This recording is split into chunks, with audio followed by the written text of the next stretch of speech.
I've alluded to the need for partnerships, and in fact, they're very necessary in order to successfully implement these sort of mega projects at scale. The scale of these projects means that the city can't necessarily undertake them on their own. They need to engage with a broad range of stakeholders, particularly in the public space, and particularly upfront in the early sort of periods of project conceptualization, pre-feasibility, scoping, conceptual work, in order to ensure alignment of various programs of government across the different spheres, provincial projects and national projects, and most importantly, I believe, is also the SOEs, and principally PRASA, the Passenger Rail Agency of South Africa, but also Transnet and other SOEs that operate within the curtilage of the projects that we undertake.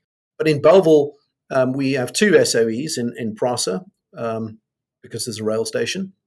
It's the second busiest rail station in the city of Cape Town's rail network, measured in terms of boardings and alightings.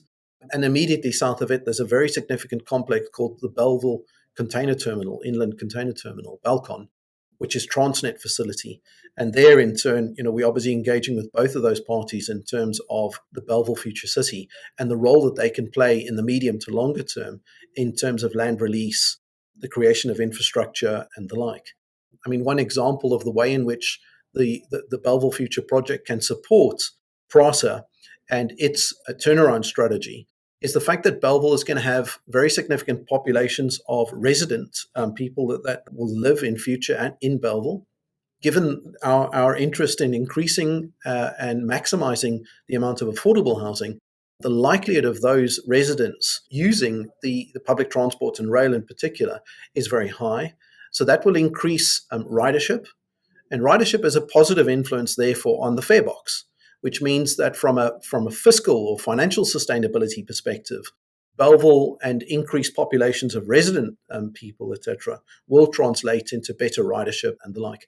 In turn, given that these type of developments offer opportunities for a broader mix of land uses beyond merely residential or merely office and the like, it also means that along a corridor, a rail corridor, we are encouraging boardings and alightings along the corridor, which equally has a positive influence on the fare box. So those two aspects in concert mean that through the planning process and implementation, we get to support PRASA in terms of that critical, important initiative for the city, and that's restoring the rail function. Partnerships are very important. As I say, the city can't do it alone. Each stakeholder with an interest in Bellville needs to come to the table at the right time with the right initiatives and so on in order to support the unlocking of Bellville. And here, in turn, National Treasury are very critical to the city. We rely quite significantly as a public body on the grant framework. Treasury also coordinate a lot of actions and the like between intergovernmental relations. So we can also work with Treasury in supporting engagements with SOEs and other spheres as necessary. But partnerships are critical to unlocking these types of opportunities.